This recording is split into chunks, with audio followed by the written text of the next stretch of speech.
আল্লাহ রসুল দো জাহানের বাদশা হাবিবুল্লাহ প্যারা হযরত মুহাম্মদুর রাসূলুল্লাহ সাল্লাল্লাহু আলাইহি ওয়াসাল্লাম মায়া ভরা নবী বিশ্ব নবী হাবিবুল্লাহ উম্মতের মায়ায় তিনি বললেন, আমার উম্মত এমন একটা জামানায় আসবে, আমার উম্মত এমন একটা সময় কাটাবে, আমার উম্মত এমন একটা সময় অতিবাহিত করবে যে সময় মানুষে মানুষে হানাহানি হবে, কাটাকাটি হবে, রাগাজানি হবে, যে সময় মানুষে মানুষে রাহাজানি হবে, যে সময় ব্যভিচারটা বেড়ে যাবে, যে সময় চুরি ডাকাতি বেড়ে যাবে, যে সময় সিনেমা থিয়েটার বেড়ে যাবে, যে সময় আল্লাহ পাক আল্লাহ তাআলার নাম বলা মানুষগুলো কমে যাবে, রাসূলের প্রেমিক যারা কমে যাবে, ওই সময় কিছু আমার উম্মত হবে যারা নাকি একটা যদি সুন্নাত আদায় করে, রাসূল বলছেন আমার আল্লাহ পাক রব্বুল ইজ্জাত একটা সুন্নাত আদায় করার ব্যাপারে আমার আল্লাহ পাক রব্বুল ইজ্জাত 100 খানা শহীদের মর্যাদা তার নামায় আমলে দেবে,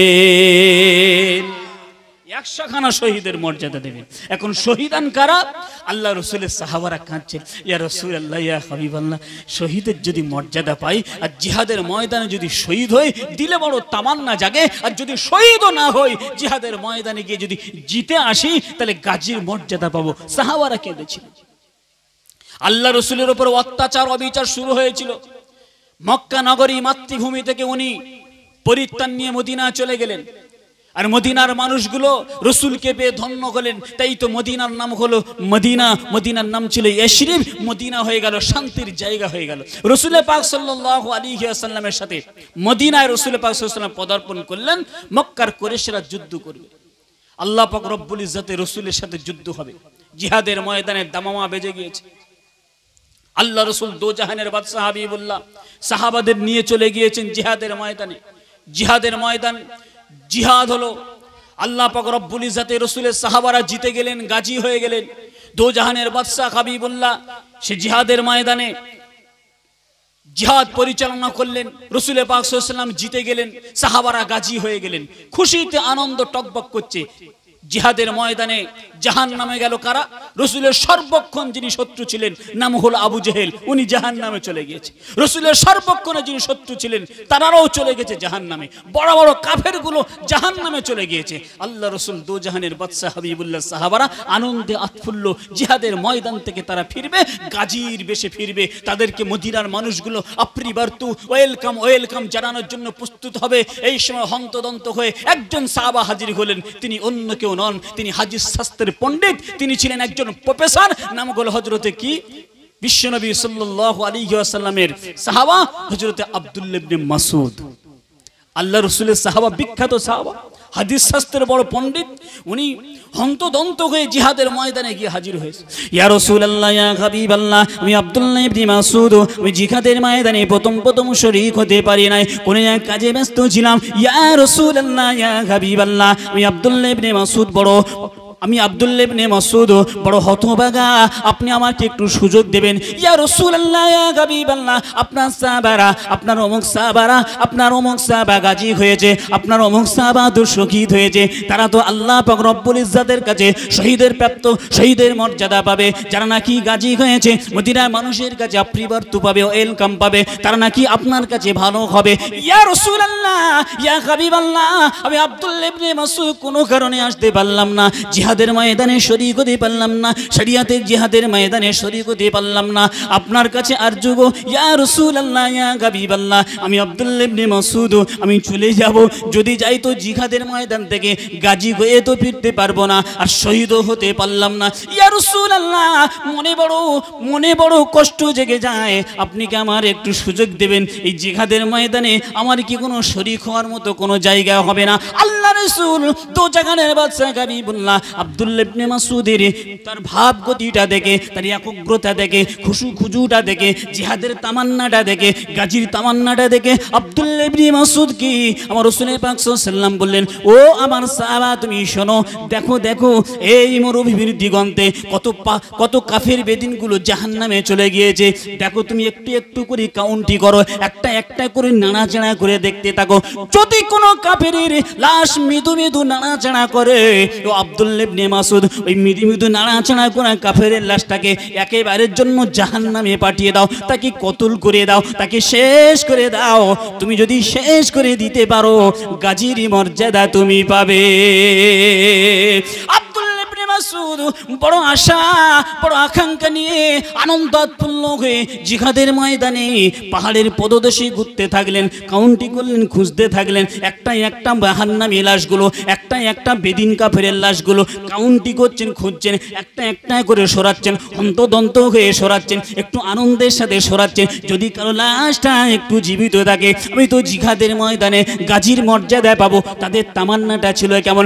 আল্লাহ রাসূলের সাহাবা হন্তদন্ত হয়ে খুঁজতে নিরাশ হয়ে গেলেন, বাফাস ফিরে চলে আসবে, ব্যাক টু দা রাসূল পাক সাল্লাল্লাহু আলাইহি ওয়াসাল্লামের কাছে আসবেন। এমন ভাবে আসতে দেখলে ছোট্ট একটা গাড্ডার ভিতরে একজনের মাথাটা পড়ে আছে, কিছু পানি আছে, হালকা পানি আছে, মাথাটা পড়ে আছে, পা দুটো মৃদু নাড়াচাড়া করে আব্দুল্লাহ ইবনে মাসউদ নারে তাকবীর আল্লাহু আকবার এই ধ্বনি দিয়ে মনের তামান্নাটা পূরণ করার জন্য ঠ্যাংটা ধরে টেনে তার মুন্ডুটা কোপ মারার পরে গর্দান এদিক ওদিক হয়ে গেল, দেহ একদিকে, ধর একদিকে, মুন্ডু আর একদিকে হয়ে গেল। আব্দুল্লাহ ইবনে মাসউদ রাহাতে শ্বাস ফেলেছে, আনন্দ হয়েছে, একটু আত্মুল্ল হয়েছে, একটু খুশি হয়েছে। রাসূলের কাছে গিয়ে বলবো, ইয়া রাসূলুল্লাহ, ইয়া হাবিবাল্লাহ, আমি নিরাশ হলাম না, আমি গাজীর মর্যাদা পাবো, কারণ একজন কাফেরের লাশ মৃদু নাড়াচাড়া করছিল, তাকে তো আমি জাহান্নামে পাঠিয়ে দিয়েছি।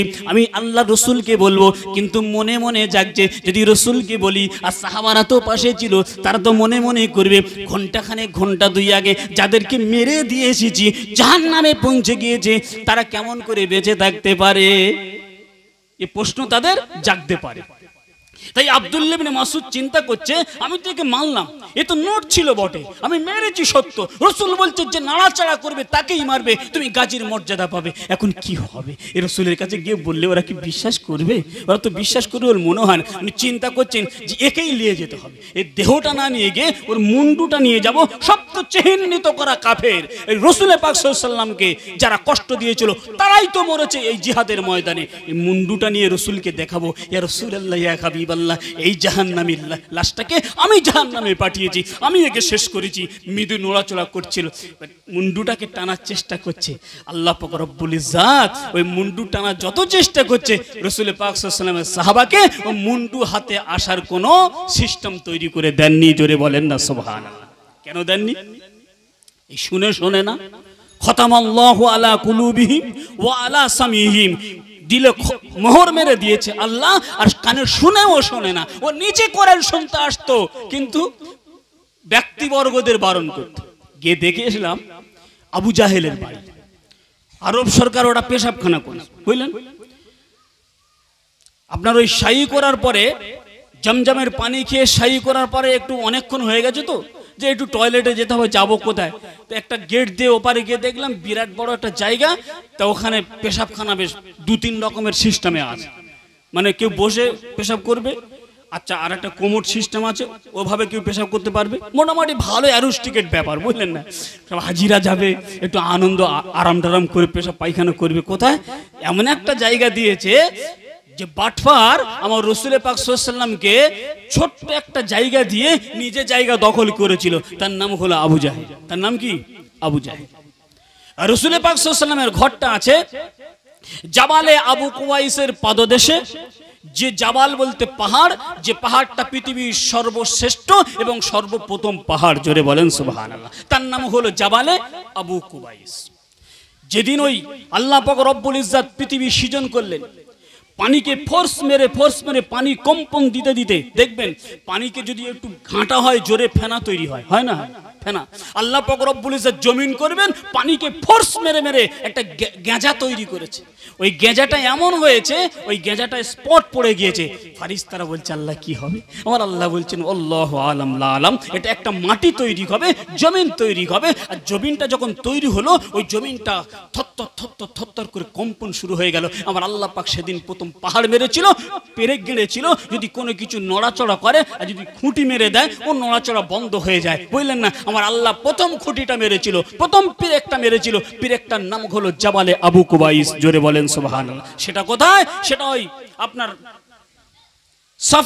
সাফা মানে আর মারোয়া যে আছে সাফা মারোয়ার বিপরীতে জাবালে আবু কুবাইস সাফা আপনার ওই সাফা পাহাড়ের পাশ দিয়ে চলে গিয়েছে, ওর নাম হলো জাবালে আবু কুবাইস। পৃথিবীর প্রথম পাহাড়, পৃথিবীর প্রথম মুবনি বারকারার একটা পাহাড় আল্লাহ করেছিলেন। ওই জাবালে আবু কুবাইসের একদম গায়ে এসে আমার রসুল পাক সাল্লাল্লাহু আলাইহি ওয়াসাল্লাম মা আমিনার কুড়ে ঘরটা ছিল, সেটা এখন আরব সরকার একটা ঘর তৈরি করে সেটা পুস্তকখানা করেছিল, এখন বর্তমান বন্ধ আছে সেই ঘর। রসুল পাক সাল্লাল্লাহু আলাইহি ওয়াসাল্লাম তার খানিক দূরে, এখান থেকে ধরুন আপনাদের মসজিদ, এই মসজিদে গিয়ে আবু জাহেলের বাড়ি, বিরাট এরিয়া নিয়ে উনি ঘর বাড়ি বিল্ডিং বালাখানা করেছিল, মোস্তানি টোস্তানি ওখানেই করতো, বুঝলেন, যা মোস্তানি করার ওখানেই করতো। জায়গা কত নিবি, আমার আল্লাহ বলতো জায়গা কত নিবি, মরে গেলেই পেশাবখানা হবে, বুঝে আসছে?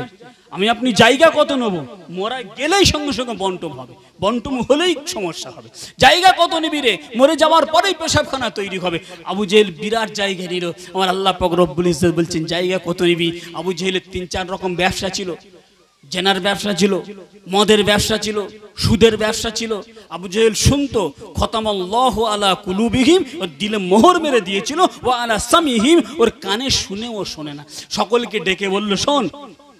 উনি মনে মনে করতে যে সত্যি মুহাম্মদুর রাসূলুল্লাহ সাল্লাল্লাহু আলাইহি ওয়াসাল্লাম উনি একজন নবী, কিন্তু উনি মানতো না, উনি সর্দার বলে মানতো না, আল্লাহর দিলে মোহর মেরে দিয়েছিল।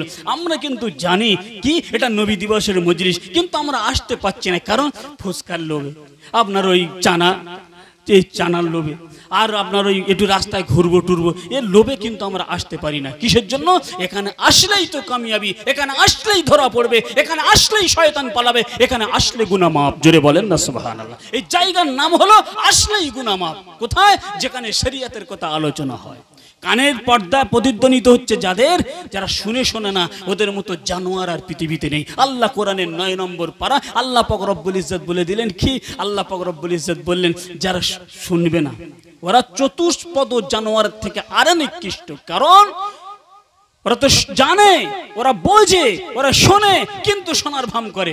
যাই হোক, এ বিষয়ে যাচ্ছে না। জামালে আবু কুবাইসের পাদদেশে, যেখানে আবু জাহেল বিশ্বনবী সাল্লাল্লাহু আলাইহি ওয়াসাল্লামকে মানতো না, কিন্তু উনি জানতো ইনি হলেন নবী, ইনি হলেন রাসূল। আল্লাহ রাসূল দো জাহানের বাদশা হাবিবুল্লাহ বিশ্বনবী সাল্লাল্লাহু আলাইহি সাল্লাম ওনার কষ্ট দেওয়ার জন্য, মানে পৃথিবী থেকে তুলে দেওয়ার জন্য আবু জাহেল একটা সিস্টেম তৈরি করেছিল। সিস্টেমটা কি এটা সমস্ত বক্তা বলে, আপনারা শুনেছেন, তবু একটু ভেরিফাই করে দিচ্ছি। কারণ আমাদের মানে কাজ, আমাদের কৃষ্টি, আমাদের কালচার, আমাদের কথা, আমাদের বলা, আমাদের চলা সবকিছু তো আবু জাহেল আর ওর ফুতো মামাতো খালাতো ভাইদের মতো আমাদের হয়ে গেছে, বুঝলেন না? একটু এই জন্য আপনাদের সজাগ করে দিচ্ছি, নিজে সজাগ হব, সবাই সজাগ হয়ে যাব। আবু জাহেল চিন্তা করলো নবীকে যদি সরানো যায় একটু কৌশল করে সরাতে হয়, কারণ এই তো যখন যত কষ্ট দিয়েছি সব কষ্ট লাঘব হয়ে গেছে, যখন যত কষ্ট দিয়েছি সব কষ্টের জন্য আল্লাহ পাক রব্বুল ইজ্জতের কাছে ওনার জন্য মানে এমন সিস্টেম তৈরি হয়েছে, কষ্ট আর দিতে পারি না। যাই হোক, একটা সিস্টেম করেছে আবু জাহেল, উকবা, সাইবা, ওর সঙ্গপাঙ্গা যারা ছিল, বলছি তোরা একটু বাজারে খবর দিয়ে দিবি যে নবী এই আবু জাহেল মনে হচ্ছে বেশি দিন বাঁচবে না, বুঝলেন? একটু বাজারে খবর দিবি যে আবু জাহেল বেশি দিন বাঁচবে না, মনে হচ্ছে শেষের অবস্থা, খুব অসুস্থ। আর আমি একটু অসুস্থ ভান করে চুপ করে বসে থাকবো।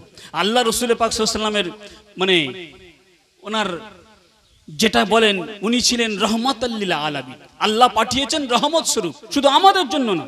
আল্লাহ রসুল এসেছেন রহমত স্বরূপ কাদের জন্য?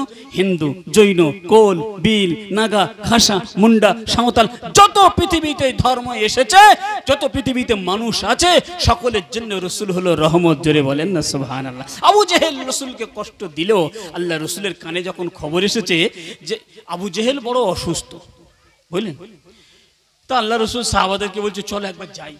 বলছে কোথায় হুজুর?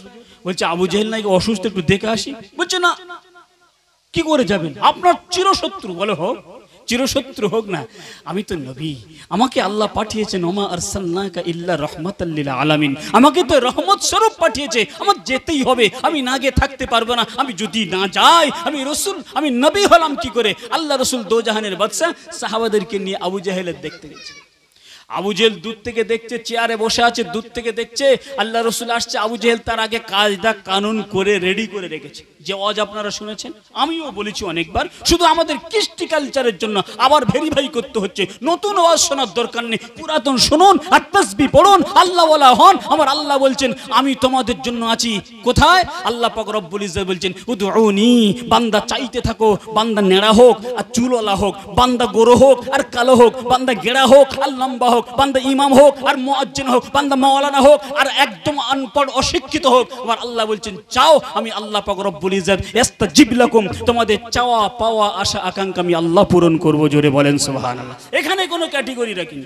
আমি হুজুর টুজুর বলে, মাওলানা সাহেব বলে আমার যে চাইলেই দেবে আর আপনারা চাইলে দেবেন এটা নয়। আল্লাহ পাক রব্বুল ইজ্জত তো গনি আর আমরা হলাম ফকির। জোরে বলেন সুবহানাল্লাহ। আল্লাহ হল গনি ও আনতুমুল ফাকরা। আল্লাহ রাসূল দোজাহানের বাদশা যাচ্ছেন, আবু জাহেল তার আগে কায়দা করে রেখে দিয়েছে, একটা গাড্ডা খুঁড়ে খেজুর পাতার চেটি আর আপনার ওই মরুভূমির কাঁকর বালিগুলো ছড়িয়ে রেখে দিয়েছে, এমন করে বোঝা মুশকিল। আল্লাহ রসুলের সাহাবাদেরকে নিয়ে আবু জেহেলকে দেখতে যাচ্ছে, চিরশত্রুকে দেখতে যাচ্ছে, নবীর দুশমনকে দেখতে যাচ্ছে।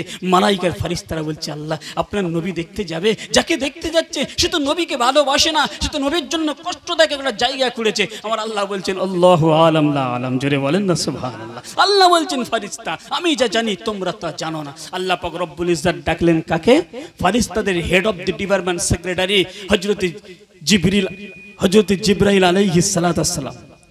আল্লাহ পাক রব্বুল ইজ্জত জিবরিলকে আওয়াজ দিলেন, ও আমার মালাইকার ফেরেশতাদের সেক্রেটারি কোথায় আছো, চলে এসো। লাব্বাইকা ইয়া রাব্বি আল্লাহ। জিবরিল আমিনকে বলে দিলেন তাড়াতাড়ি চলে যাও। রাসূল পাক সাল্লাল্লাহু আলাইহি ওয়াসাল্লাম আবু জাহেলকে দেখতে যাচ্ছে। আবু জাহেল বড় গাড্ডা খুলে বসে আছে, আর নবীকে কষ্ট দেবে, নবীকে বড় আঘাত প্রাপ্ত করাবে আর নবীর কষ্ট দেবে। রাসূলের কষ্ট মানে আল্লাহ সহ্য করতে পারে না। আল্লাহ নবী দোজাহানের বাদশা হাবিবুল্লাহ ওই গর্তের কাছাকাছি যখন এসে জিবরিল আমিন আল্লাহ রসুলকে বললেন, ইয়া রাসূলুল্লাহ ইয়া হাবিবাল্লাহ আপনি এক পাও বাড়াবেন না, কারণ আপনার জন্য গাড্ডা খোলা হয়েছে। এদিকে আবু জাহেল বড় আনন্দে আত্মুল্ল, আবু জাহেল বড় খুশিতে বাগে বাগ, আবু জাহেল বড় চিন্তা করছে এই মনে হয় পৃথিবী থেকে মুহাম্মাদুর রাসূলুল্লাহ সবাই বলেন সাল্লাল্লাহু আলাইহি ওয়াসাল্লাম উনি মনে হয় পৃথিবীতে শেষ হয়ে যাবে। এত কষ্ট দিয়েছিলাম, এত আঘাত দিয়েছিলাম, এত কিছু করেছিলাম, কোনো কাজে আমি কামিয়াবি হতে পারলাম না। মনে হয় আজকের আমি কামিয়াবি হয়েছি। আশেপাশে জানা ছিল তারা মনে হয় হ্যাঁ স্যার আপনার এই সুন্দর কৌশল সুন্দর পদ্ধতিটা আজকের আমাদের কামিয়াবি এনে দেবে। আল্লাহ পাক রব্বুল ইজ্জত বলছেন না না আমি আমার রাসূলকে বড় ভালোবাসি, আমার নবী সাল্লাল্লাহু আলাইহি ওয়াসাল্লামকে আমি আল্লাহ বড় ভালোবাসি। জিবরিল আমিন বলে দিলেন, আল্লাহ রাসূল অগ্রসর হলেন না, ব্যাক টু দ্য হোম, ঘরের দিকে রওনা হচ্ছেন। আবু জাহেল চিন্তা করলেন মুহাম্মাদুর রাসূলুল্লাহ সাল্লাল্লাহু আলাইহি ওয়াসাল্লাম মুহাম্মদ কেমন করে জানতে পারলো গাড্ডার কাছাকাছি এসে পাটা বাড়াবে, অমনি সঙ্গে সঙ্গে বিশাল একটা ট্যাঙ্গেল নিয়ে রাসূল পাক সাল্লাল্লাহু আলাইহি ওয়াসাল্লাম ঘুরে যাচ্ছে, সাহাবারাও চলে যাচ্ছে। আল্লাহ রাসূলকে ধরার জন্য আবু জাহেল হন্তদন্ত হয়ে গেলেন, আবু জাহেল মাস্তাক হয়ে গেলেন, আবু জাহেল রাসূলকে ধরার জন্য বড় দিওয়ানা হয়ে গেলেন। এই তো হাত থেকে শিকারি যদি পেলিয়ে যায় আমার আর কি হবে? এত কষ্ট করে এত প্ল্যান করে যদি একটা সুন্দর পন্থা অবলম্বন করে যদি আজকে না কিছু করা যায় আর জীবনে করা যাবে না। আবু জাহেল হায় হায় করতে করতে রাসূলকে দাওয়া করেছে, কিন্তু নিজের গাড্ডার কথা নিজে ভুলে গিয়েছে। গাড্ডার মধ্যে যখন আবু জাহেল পড়ে গেল, নবী আমার ঘরে চলে গিয়েছে, আবু জাহেলের ভিতরে পড়ে হাবুডুবু করে অন্ধকারের ভিতরে পড়ে আছে। উপ্পাস সাহেবা এসে বলছে স্যার আপনি কেন ওর ভিতরে পড়লেন, আপনি তো নিজেই খুলেছেন। বলছে বুঝতে পারি না মুহাম্মাদুর রাসূলুল্লাহ সাল্লাল্লাহু আলাইহি ওয়াসাল্লাম আমি ওকে ধরার জন্য আমি নিজে হন্তদন্ত খেয়ে যাওয়ার প্রাক্কালে আমি গাড্ডার ভিতরে পড়ে গিয়েছি। আবু জাহেলের বলছে সাঙ্গা পাঙ্গারা বলছে স্যার আপনি উঠে পড়েন। বলে তোদের হাতটা বাড়িয়ে দে, যত হাত বাড়ায় আর হাত আর হাতের সাথে মেলা হয় না। ঘর থেকে দড়ি নিয়ে আসে, দড়ি যত বাড়ায় দড়ি রান্না গাল পান না।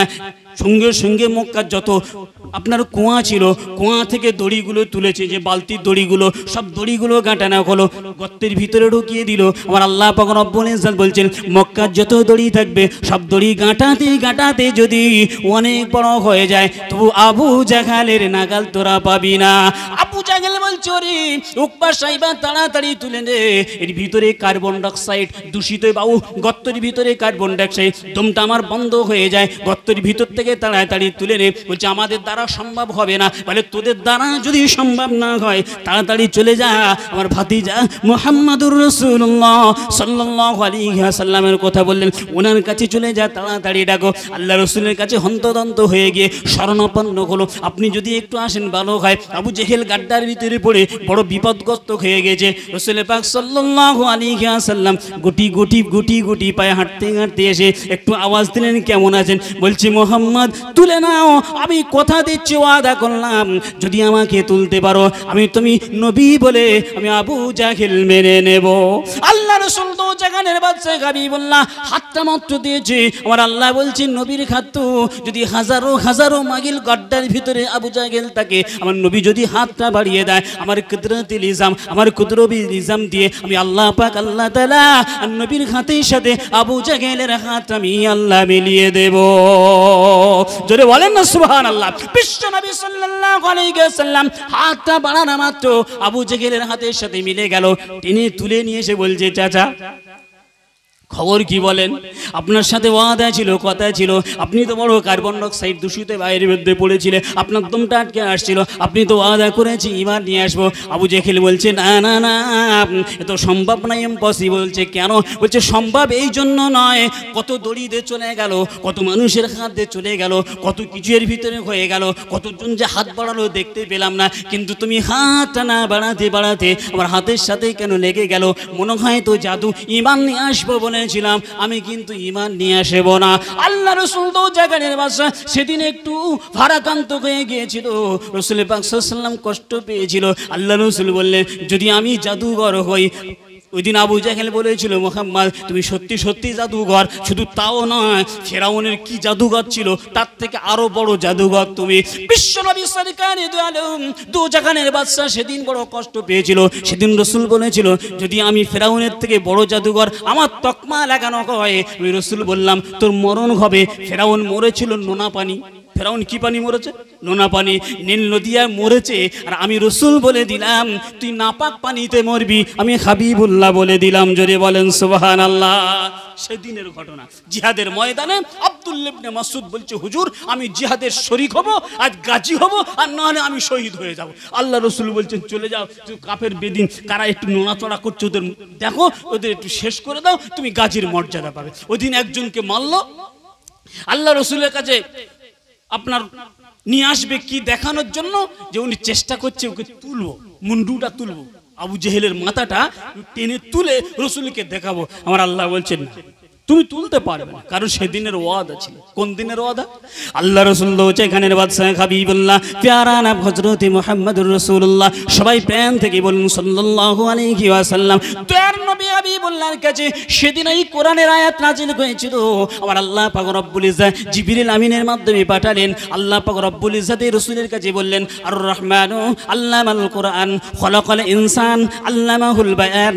যেদিন এই আয়াতটা নাযিল হলো, যেদিন এই কোরআনের বাণীটা নাযিল হলো, আল্লাহ রাসূল সাহাবাদের দিকে লক্ষ্য করে সেদিন বলেছিল ও আমার সাহাবারা তোমরা কারা আছো বলো? মক্কার অলিতে গলিতে, মক্কার গ্রামে গঞ্জে, মক্কার পাহাড়ে পর্বতে, মক্কার সমস্ত জায়গায় এই আয়াতটা তোমরা পড়তে থাকবে। যেহেতু আর রহমান আমার আল্লাহ আমার আল্লাহ পাক রব্বুল ইজ্জত বড় মেহেরবান, আল্লামাল কোরআন, আল্লাহ কোরআন নাযিল করেছে খলাকাল ইনসান এই মানুষের উপকারের জন্য।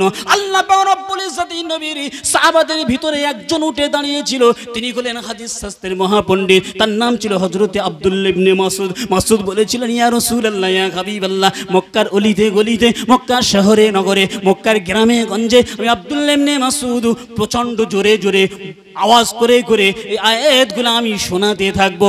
যেদিন শোনাচ্ছিল হযরত আব্দুল্লাহ ইবনে মাসউদ শোনাতে শোনাতে আবু জেহেলের ঘরের কাছে এসে যেদিন এসে হাজির হলো, আবু জেহেলের স্ত্রী বলছে শোনো গো তোমার ভাতিজা একজনকে পাঠিয়েছে, সে কোরআনের আয়াত পড়তে শুরু করেছে, একটু শোনো। যখন চলে এসেছে সূরা রহমান তেলাওয়াত করছে, আবু জেহেল সেই দিন এত জোরে ধমক দিয়েছিল আব্দুল্লাহ ইবনে মাসউদের কানের কাছে, এত জোরে আওয়াজ দিয়েছিল, সেই আওয়াজে আব্দুল্লাহ ইবনে মাসউদের কানের পর্দা ফেটে গিয়েছিল। সেদিন আব্দুল্লাহ ইবনে মাসউদ ভারাক্রান্ত মন নিয়ে গদগদ কণ্ঠে ছলো ছলো নয়নে রাসূলের কাছে আসছিলেন। সেদিন যখন রাসূলের দরবারে আসলেন, রাসূলের পাশে বসেছিল আল্লাহর পাঠানো জিবরিল আমিন। জিবরিল আমিন মুস্কে মুস্কে হাসছিলেন। আল্লাহ রাসূল জিজ্ঞাসা জিজ্ঞাসা করলেন, ও ভাই জিবরিল আমিন, কেন আপনি এমন করে আসছেন? জিবরিল আমিন সেই দিন বলেছিল, ইয়া রাসূলুল্লাহ, ইয়া হাবিবাল্লাহ, আপনার সাহাবা তো কানের পর্দা পেটেছে, তাই ভারাক্রান্ত মন নিয়ে আসছে, আর আমি হাসছি ওই জন্য আমার আল্লাহ পাক রব্বুল ইজ্জত কবুল করেছে। কানকা বদলা কান, বদরের প্রান্তরে আব্দুল্লাহ ইবনে মাসউদের কানের বদলা নেওয়া হবে, আমি জিবরিল আমিন তারই জন্য হাসি। জোরে বলেন সুবহানাল্লাহ। যেদিন আবু জেহেল ওই দিনে কুয়া থেকে তুলেছিল, রাসূল পাক সাল্লাল্লাহু আলাইহি সাল্লাম যেদিন বলেছিল যে আবু জেহেল, আমি যদি ফেরাউনের থেকে বড় জাদুকর হয়ে থাকি তবে আমি এটাই বলে দিলাম, ফেরাউন মরেছিল নোনা পানি, তুই মরবি নুন পানি নয়, নাপাক পানি, পলিত পানি, গলিজা পানি, নাপাক অপবিত্র পানি তোর মরণ হবে। আব্দুল্লাহ ইবনে মাসউদ ওই মুন্ডুটা ধরে টানার চেষ্টা করছে, আমার আল্লাহ বলছে না না না, উঠবে না, কারণ আজকের দিন আমি প্রতিশ্রুতি দিয়েছিলাম, আজকের দিন আমার ফেরেশতা জিবরিল আমিন জানে, যেদিন রসুলের পাশে বসেছিল, তুমি যেদিন গদ কণ্ঠে ছলো ছলো নয়নে গিয়ে রসুলকে শুধিয়েছিলে, বলেছিলে ইয়া রাসূলুল্লাহ, ইয়া হাবিবাল্লাহ, কোরআনের আয়াত পরিবেশন করার প্রাক্কালে আব্দুল্লাহ ইবনে মাসউদ বলেছিল, কোরআনের আয়াত পরিবেশন করার প্রাক্কালে আবু জেহেলের তামাচায় ধমকে কানের পর্দায় ফেটে মৃদু মৃদু রক্ত ঝরছিল, আমি সেদিন বলেছিলাম, ওরে আবু জেহেল, আমার নবী সাহাবার কষ্ট দেওয়ার প্রাক্কালে কানকা বদলা কান, বদরের প্রান্তরে নেওয়া হবে, যত টানা হিঁচড়া করো না কেন ও কুকুরের মুন্ডুটা উঠবে না, কানের বদলা কান নেওয়া হবে। এখন তুলবে কেমন করে?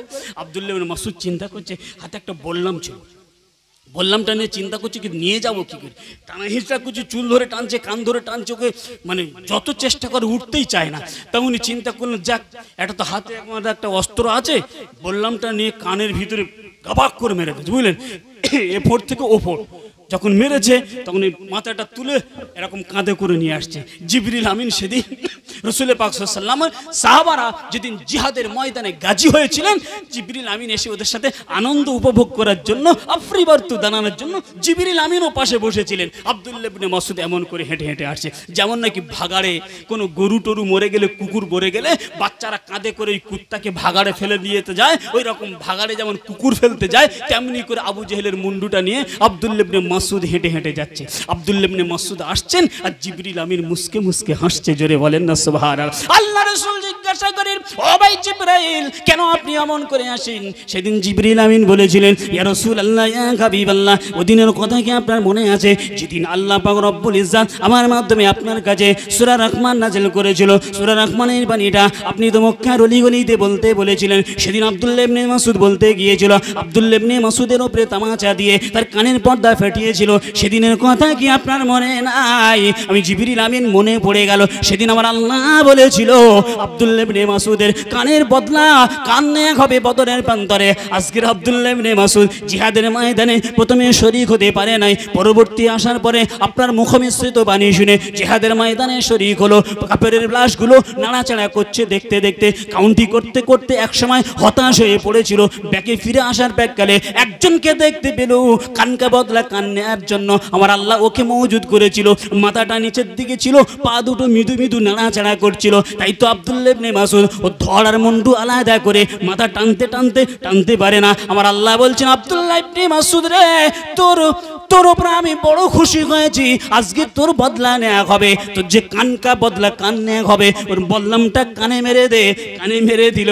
আব্দুল্লাহ ইবনে মাসউদ যেটাকে নিয়ে আসছে ওটা সেই আব্দুল্লাহ ইবনে মাসউদ একজনের লাশ নিয়ে আসছে। সেই লাশটা কি আপনি জানেন? ওই লাশটা, ওই মুন্ডুটা হলো আপনার চিরশত্রু, আপনার চিরশত্রু, আপনার ঘরের শত্রু, আপনার চিরশত্রু, নাম হলো আবু জাহেল। জোরে বলেন না সুবহানাল্লাহ। আল্লাহ রাসূল তো জাগানের বাদশা আব্দুল্লাহ ইবনে মাসউদকে জিজ্ঞাসা করে, মাসউদ গো, এ তো মরণের কথা ছিল, এর মরার কথা ছিল না পাক পানিতে।